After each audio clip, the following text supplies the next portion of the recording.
Here's another interview question for you.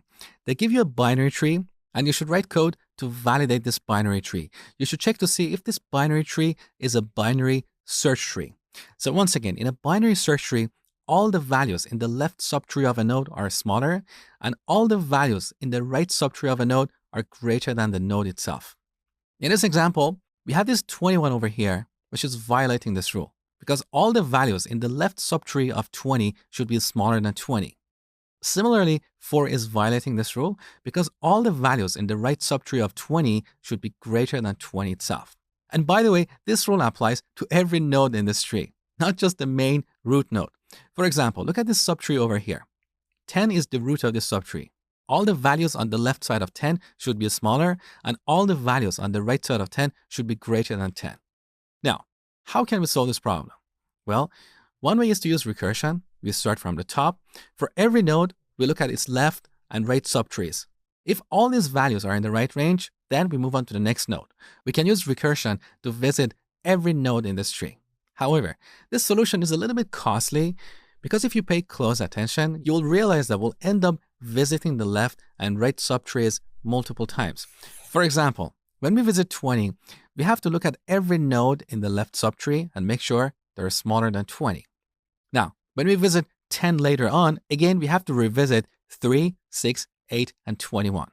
So this algorithm is a little bit costly. We'll end up visiting each node multiple times. There is a better way. We can traverse this tree, and for every node, we can check to see if the value in this node is in the right range. What do I mean by that? Well, let's start from the top. If this was the only node in our tree, what would be the range of values we could store in this node? We could store any numbers from minus to plus infinity. There are no limits, right? Now that we have 20, all the values on the left side should be smaller.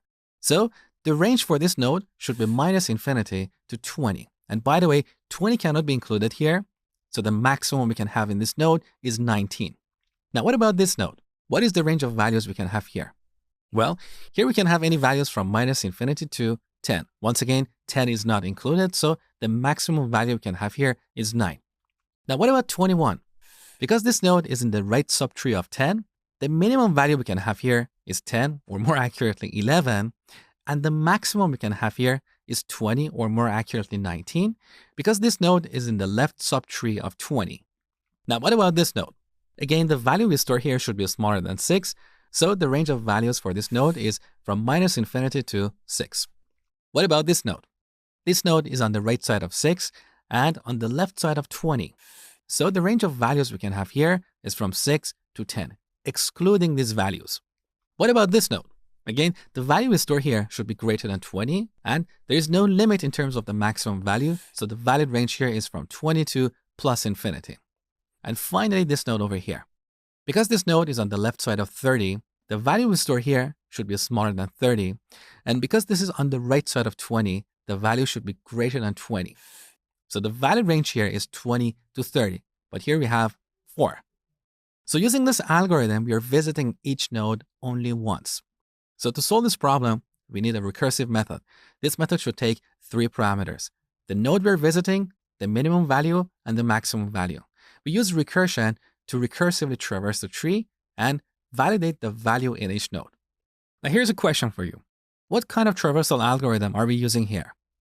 Here we're using the pre-order traversal because we validate the root first, and if it's valid, then we look at its left and right subtrees recursively. So root, left, right. That's pre-order traversal. So go ahead and spend 10 minutes on this exercise, then come back see my solution.